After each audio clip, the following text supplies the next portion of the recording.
In December of 2022, 3 months into what was supposed to be a 6-month tour on the International Space Station, ground controllers in Houston and Moscow detected something unusual. The Russian Soyuz capsule that had carried Frank Rubio to space and was supposed to carry him home was leaking coolant fast. Within hours, crew members aboard the ISS could see fine particles streaming away from the spacecraft, a slow, visible mist drifting into the vacuum. By the time the analysis was complete, the conclusion was unavoidable. The spacecraft was no longer considered safe for a normal crew return, though it remained an emergency option if absolutely necessary. What followed was the strangest extended duty assignment in the history of American spaceflight. Russia had to launch a replacement capsule, uncrewed, to fly up and replace the damaged one. By the time it arrived and the Earth-side schedule was rearranged, the 6-month mission Rubio had launched on had become a 371-day mission. He returned to Earth in September of 2023 as the holder of the American single-mission spaceflight duration record. He had trained for contingencies, for long-duration operations, for medical emergencies. He had not launched expecting this, a 6-month mission transformed by accident into a full year in orbit. This is the story of how Frank Rubio got there and what it took to bring him home.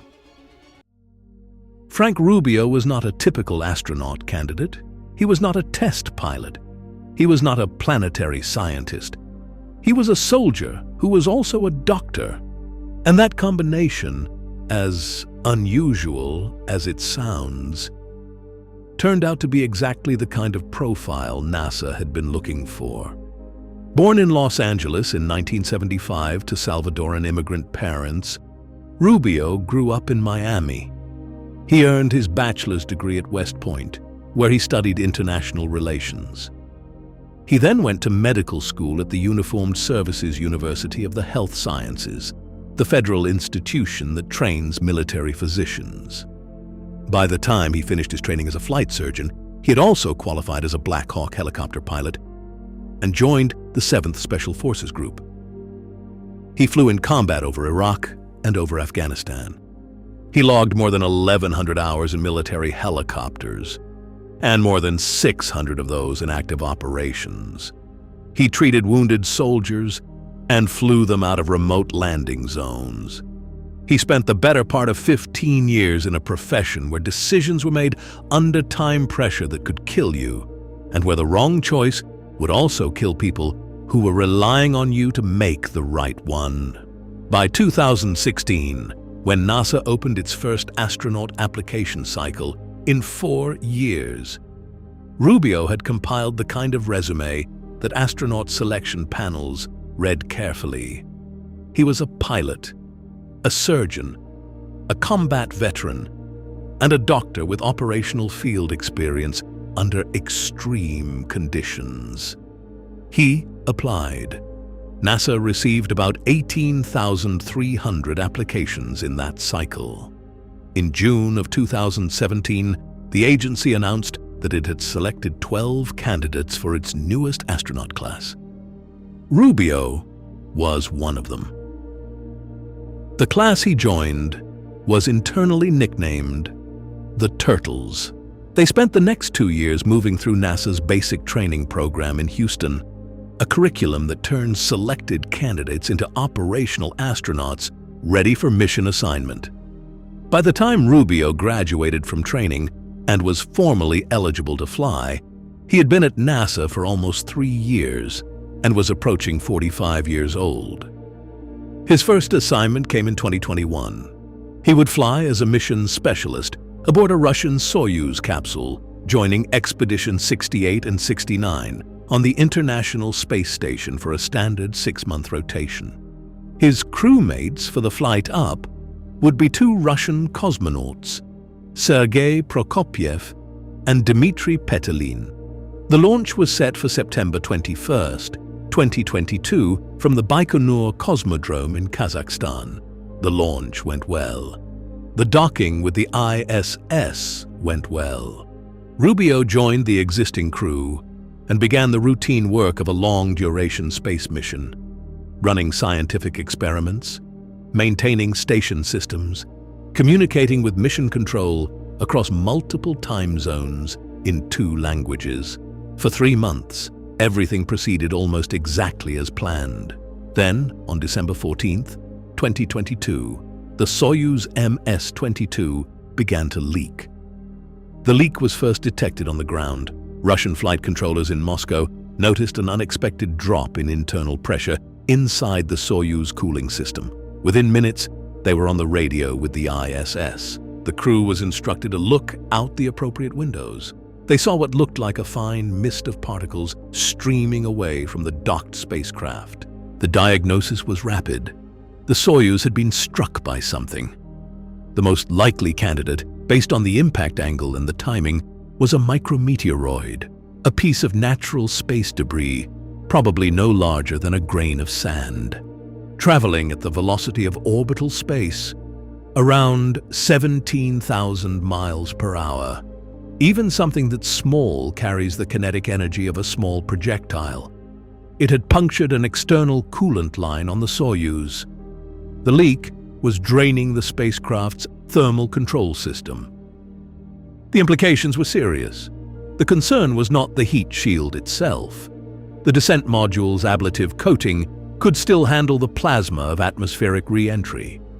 The concern was whether the damaged thermal control system could keep the crew cabin and onboard equipment within safe temperature limits during the hours-long descent and landing sequence. Without functioning coolant flow, internal temperatures could climb past safe operating limits before the capsule reached the ground. The Soyuz MS-22 was no longer considered safe for a normal crew return. Russian engineers spent the next several weeks reviewing every option. They tested the spacecraft. They ran re-entry simulations. They considered partial fixes. None of the options were safe enough. The decision was made to launch an uncrewed replacement Soyuz from Baikonur and use it to bring Rubio and his crewmates home. That replacement spacecraft, designated MS-23, lifted off on February 23, 2023, and docked with the ISS 2 days later. The damaged Soyuz MS-22 later returned to Earth uncrewed in March of 2023, landing by parachute in Kazakhstan. By the time the swap was complete, Rubio's return date had been pushed from March of 2023 to September of 2023. His 6-month mission had quietly become a year-long mission. There was no scenario in which he could come home sooner. His 2 Russian crewmates, Sergei Prokopyev and Dmitry Petelin, were locked into the same extended mission. They had launched with him. They had shared the ISS with him. They would come home with him. The 371 days they logged would be the same as his. For them, though, the duration meant something different. Russia has a long tradition of very long-duration spaceflight, going back to the Mir era of the 1980s and 1990s.